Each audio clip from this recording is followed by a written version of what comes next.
Hi friends, ഏവർക്കും Omni അക്കാഡമിയുടെ മറ്റൊരു ക്ലാസ്സിലേക്ക് സ്വാഗതം. കേരള ഫിനാൻഷ്യൽ കോഡിലെ revenue collection, duties of government servants, rent of government buildings, realisation of fines തുടങ്ങിയ കാര്യങ്ങൾ കഴിഞ്ഞ ക്ലാസ്സിൽ നമ്മൾ വിശദമായി പഠിച്ചു. അവയുമായി ബന്ധപ്പെട്ട മുൻകാല ചോദ്യങ്ങളും ഉത്തരങ്ങളും വിശദമായി ഡിസ്കസ് ചെയ്യുകയാണ് ഇന്നത്തെ ക്ലാസ്. അതുവഴി നമുക്ക് ആ പാഠഭാഗത്തെ സംബന്ധിച്ച് കുറച്ചുകൂടെ വിശദമായി മനസ്സിലാക്കാൻ സാധിക്കുമെന്ന് കരുതുന്നു. നമുക്ക് ക്ലാസ്സിലേക്ക് കടക്കാം.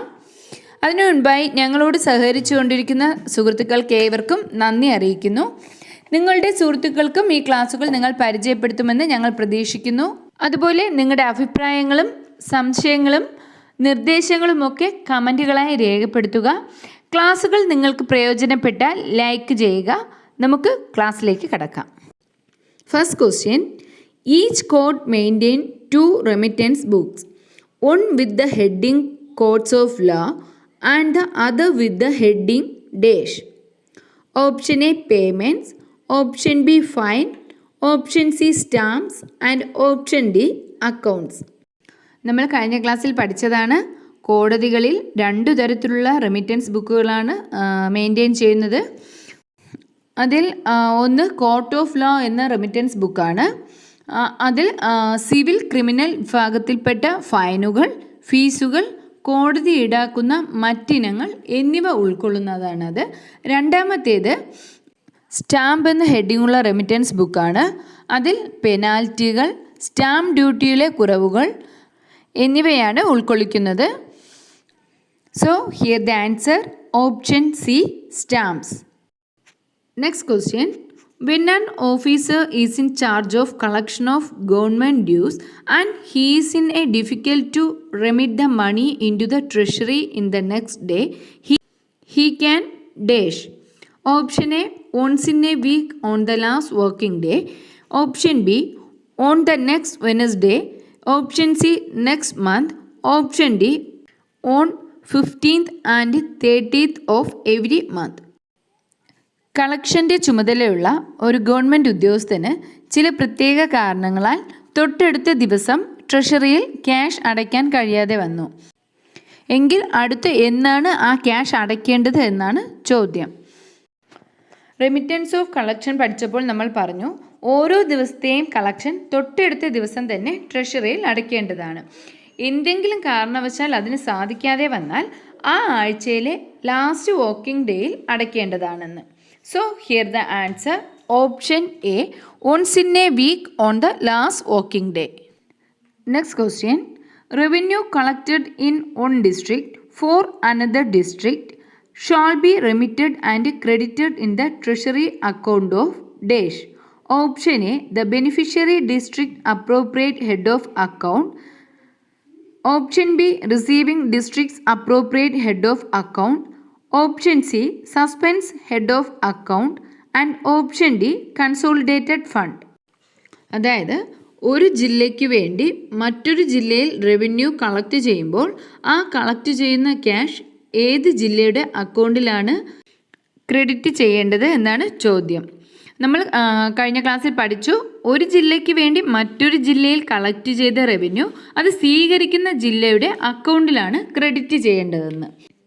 So here the answer option B, receiving district's appropriate head of account. Next question, Dash of expenditure and receipts controls fraud and misappropriate of government money. Option A, reconciliation. Option B, reappropriation. Option C, performance budget and option D, allocation. Government മണിയുടെ റിസീപ്റ്റും എക്സ്പെൻഡിച്ചറും തമ്മിലുള്ള ഒത്തുനോക്കൽ, അതായത് reconciliation ഒരു പ്രധാനപ്പെട്ട കാര്യമാണെന്നും അങ്ങനെ reconciliation നടത്തുന്നത് വഴി തട്ടിപ്പുകളും തെറ്റായ രീതിയിലുള്ള രേഖപ്പെടുത്തലുകളും ഒഴിവാക്കാൻ സാധിക്കുമെന്ന് നമ്മൾ കഴിഞ്ഞ ക്ലാസ്സിൽ പഠിച്ചു. അതുകൊണ്ട് തന്നെ ഇവിടുത്തെ ആൻസർ ഓപ്ഷൻ എ, റീകൺസിലിയേഷൻ ആണ്. ഇങ്ങനെ റീകൺസിലിയേഷൻ നടത്തിയ ശേഷം ഇത് സംബന്ധിച്ച ഒരു സർട്ടിഫിക്കറ്റ് എല്ലാ ചീഫ് കൺട്രോളിംഗ് ഓഫീസർമാരും എല്ലാ വർഷവും സെപ്റ്റംബർ 30-നും മാർച്ച് 31-നും ഫിനാൻഷ്യൽ ഡിപ്പാർട്ട്മെൻറ്റിന് അയച്ചു കൊടുക്കേണ്ടതാണെന്ന കാര്യവും ഇവിടെ പ്രത്യേകം ഓർക്കുക. Next question, Remission of revenue means option A, abandonment of claims of revenue. Option B, remitting the revenue collected by village officers. Option C, it is second mission to collect revenue. And option D, refund of execution fees collected by cooperative department. ഇവിടെ remission of revenue എന്തെന്നാണ് ചോദ്യം. അതായത് recovery നടത്തുന്നതിനുള്ള എല്ലാ മാർഗങ്ങളും വിനിയോഗിക്കാതെ ക്ലെയിമുകൾ ഉപേക്ഷിക്കുന്നതിനെയാണ് revenue remission എന്ന് പറയുന്നത്. So here the answer option A, abandonment of claim of revenue. Next question, forsaking of recovery of overpayments and similar claim is referred to as option A, remission of revenue. Option B, waiver of revenue. Option C, refund of revenue. And option D, revenue arrears. Over പേയ്മെൻറ്റിൻ്റെയോ അതുപോലുള്ള ക്ലെയിമുകളുടെയോ recovery വേണ്ടെന്ന് വയ്ക്കുന്നതിനെ waiver of revenue എന്നാണ് പറയുന്നതെന്ന് നമ്മൾ പഠിച്ചു. So here the answer option B, waiver of revenue. കഴിഞ്ഞ ക്വസ്റ്റ്യനുമായി ഒന്ന് ഒത്തുനോക്കുക. Abandonment of claim of revenue എന്നാണ് ചോദ്യമെങ്കിൽ റെമിഷൻ ഓഫ് റവന്യൂ എന്നാണ് ആൻസർ വരേണ്ടത്. എന്നാൽ forsaking of recovery of over payment എന്നാണെങ്കിൽ വേവർ ഓഫ് റവന്യൂ എന്നാണ് വരേണ്ടത്. ഇക്കാര്യം ഒന്ന് ശ്രദ്ധിക്കുക. Next question, HOD in charge of important sources of revenue should keep the dash department fully informed of the collection of revenue under their control. Option A, revenue department. Option B, treasury department. Option C, administrative department. And option D, finance department. പ്രധാനപ്പെട്ട revenue സോഴ്സിൻ്റെ ചുമതലയുള്ള HODമാർ തങ്ങളുടെ കീഴിലുള്ള revenue കളക്ഷനെ സംബന്ധിച്ച് ആർക്കാണ് report ചെയ്യേണ്ടത് എന്നാണ് ചോദ്യം. ഇതിൻ്റെ ആൻസർ നമ്മൾ പഠിച്ചിട്ടുണ്ട്. ബന്ധപ്പെട്ട ഉദ്യോഗസ്ഥർ സർക്കാരിനു വേണ്ടി ഫിനാൻസ് ഡിപ്പാർട്ട്മെൻറ്റിനെ അറിയിക്കണമെന്നാണ്. So here the answer option D, finance department. Next question, who is to watch closely the progress of realization of revenue under his control and review the recoveries made against the demand? Option A, head of office. Option B, head of department. Option C, every departmental controlling officer. And option D, administrative department. തൻ്റെ കീഴിലുള്ള revenue പിരിവിൻ്റെ വിവരങ്ങൾ സൂക്ഷ്മ നിരീക്ഷണം നടത്തുകയും review ചെയ്യുകയും ചെയ്യുന്നത് ആരാണ് എന്നാണ് ചോദ്യം. കൺട്രോളിംഗ് ഓഫീസർമാരുടെ ഡ്യൂട്ടികളിൽ പെടുന്നതാണ് ഇക്കാര്യങ്ങളെന്ന് നമുക്കറിയാം. So here the answer option C, every departmental controlling officer. Next question, generally the daily collection of each office should be remitted in to the treasury. Option A, the next working day. Option B, once in a week on the last working day. Option C, once in a week. And option D, twice in a week. ഓരോ ഓഫീസിലെയും daily collections എന്നാണ് ട്രഷറിയിൽ അടയ്ക്കേണ്ടത് എന്നാണ് ചോദ്യം. അതിൻ്റെ answer നമുക്കറിയാം, the next working day. Next question, certificate of reconciliation should be furnished to the finance department by Option A, drawing officer. Option B, disbursing officer. Option C, treasury officer. And option D, chief controlling officer. അതായത് reconciliation certificate finance ഡിപ്പാർട്ട്മെൻറ്റിന് സമർപ്പിക്കേണ്ടത് ആരെന്നാണ് ചോദ്യം. ഇതിൻ്റെ answer നമ്മൾ പഠിച്ചിട്ടുണ്ട്. Chief controlling ഓഫീസറാണ് ഇത് സമർപ്പിക്കേണ്ടത്. So here the answer option D. Next question, building tax of a building hired by government for office accommodation should be paid by. Option A, no need to pay tax. Option B, government. Option C, owner of the building. And option D, local body. ഒരു government പർപ്പസിനായി വാടകയ്ക്കെടുത്തിട്ടുള്ള ബിൽഡിങ്ങിൻ്റെ building tax അടയ്ക്കേണ്ടത് ആരെന്നാണ് ചോദ്യം.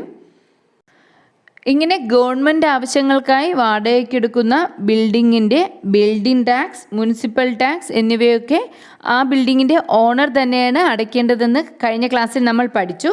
So here the answer option C, owner of the building. Next question, Dash is the abandonment of claims of revenue without exhausting all avenues of recovery. Option A, remission of recovery. Option B, refund of revenue. Option C, waiver of revenue. And option D, none of these. ഇക്കാര്യം മുൻപ് പറഞ്ഞ ഒരു ക്വസ്റ്റ്യനിൽ നമ്മൾ വിശദമായി പറഞ്ഞതാണ്. Answer option A, remission of revenue. Next question. Revenue collected in one district on account of another should credited in the treasury account of the option A, district to which it is due. Option B, revenue pertaining to the particular district alone should be collected and those pertaining to another district has to be remitted in that district only. Option C, receiving district under the appropriate head of account and the fact initiated to the appropriate departmental officer in the district concerned. And option D, receiving district under a suspense head. ഒരു ജില്ലയ്ക്ക് വേണ്ടി മറ്റൊരു ജില്ലയിൽ collect ചെയ്യുന്ന revenue collections ഏത് ജില്ലയുടെ treasury അക്കൗണ്ടിലാണ് അടയ്ക്കേണ്ടത് എന്നാണ് ചോദ്യം. അത് നമ്മൾ പഠിച്ചതാണ്. റിസീവിംഗ് ഡിസ്ട്രിക്റ്റിൽ തന്നെയാണ് അത് അടയ്ക്കേണ്ടത്. So here the answer option C. അതായത് റിസീവ് ചെയ്യുന്ന ജില്ലയുടെ അക്കൗണ്ടിൽ തന്നെ അത് അടയ്ക്കേണ്ടതും ബന്ധപ്പെട്ട ജില്ലയുടെ കൺട്രോളിംഗ് ഓഫീസറെ അക്കാര്യം അറിയിക്കേണ്ടതുമാണ്. ഒരു ഉദാഹരണം പറഞ്ഞാൽ, കൊല്ലം ജില്ലയ്ക്ക് വേണ്ടി ട്രിവാൻഡ്രം ജില്ലയിൽ റവന്യൂ കളക്ട് ചെയ്താൽ അത് ട്രിവാൻഡ്രം ജില്ലയുടെ അക്കൗണ്ടിൽ തന്നെയാണ് ക്രെഡിറ്റ് ചെയ്യേണ്ടത്. എന്നാൽ അക്കാര്യം കൊല്ലം ജില്ലയുടെ ഡിപ്പാർട്ട്മെൻറ്റൽ ഓഫീസറെ അറിയിക്കേണ്ടതുമാണ്. Next question. It is whose function to watch closely the progress of the realization of the revenue and review the recoveries against the demands made. അതായത് റവന്യൂ കളക്ഷൻ്റെ പുരോഗതി കൃത്യമായി വാച്ച് ചെയ്യുന്നതും ഡിമാൻഡ് ചെയ്യുന്നതിന് അനുസരിച്ച് റിക്കവറി വരുന്നുണ്ടോ എന്ന് റിവ്യൂ ചെയ്യുകയും ചെയ്യേണ്ടത് ആരുടെ ഉത്തരവാദിത്വം എന്നാണ് ചോദ്യം. അത് ഓരോ ജില്ലയുടെയും ഡിപ്പാർട്ട്മെൻറ്റൽ കൺട്രോളിംഗ് ഓഫീസർക്കാണ് ആ ഉത്തരവാദിത്വമുള്ളത്. So here the answer option A, every departmental controlling officer. Next question. Who are required to forward monthly reports to finance department showing the progress of reconciliation work? Option A, chief controlling officer. Option B, subordinate controlling officers. Option C, disbursing officers. And option D, none of them. ഇപ്പോൾ reconciliation സംബന്ധിച്ച report finance ഡിപ്പാർട്ട്മെൻറ്റിന് സമർപ്പിക്കേണ്ടത് ആരെന്നാണ് ചോദ്യം. ഇതൊക്കെ നമ്മൾ നേരത്തെ പറഞ്ഞതാണ്. Answer option A, chief controlling officers. Next question. In Kerala Financial Code, which article describes credit sales? Option A, Article 30. Option B, Article 188. Option C, Article 37. And Option D, Article 190. Credit സെയിലിനെ കുറിച്ച് പറയുന്നത് ഏത് article എന്നാണ് ചോദ്യം. ക്ലാസ്സിൽ നമ്മൾ പഠിച്ചതാണ്. Article 30 പ്രകാരം യാതൊരു ഗവൺമെൻറ് സാധനങ്ങളും കടത്തിൽ വിൽക്കാൻ പാടില്ല എന്നുള്ളത്. So here the answer option A, Article 30. Next question. Amounts due to government from local bodies shall be dash. Option A, adjusted from grant in aid. Option B, adjusted from advance. Option C, written off. And option D, 10% of the amount adjusted to the local bodies. Local bodies ഗവൺമെൻറ്റിന് നൽകേണ്ട തുക എങ്ങനെ ഈടാക്കുമെന്നാണ് ചോദ്യം. അത് നമ്മൾ പഠിച്ചതാണ്. അവർക്ക് നൽകേണ്ട ഗ്രാൻഡ് ഇൻ എയ്ഡിൽ നിന്നുമാണ് അത് അഡ്ജസ്റ്റ് ചെയ്യുന്നതെന്ന്. So here the answer option A, adjusted from grant in aid. Next question. Forsaking of recovery of the over payment and other similar claims without exploring all possible means of recovery is called. Option A, waiver of revenue. Option B, write off. Option C, remission. And option D, refund of revenue. ഇതിൻ്റെ answer നമ്മൾ പഠിച്ചതാണ്. Answer option A, waiver of revenue. Next question.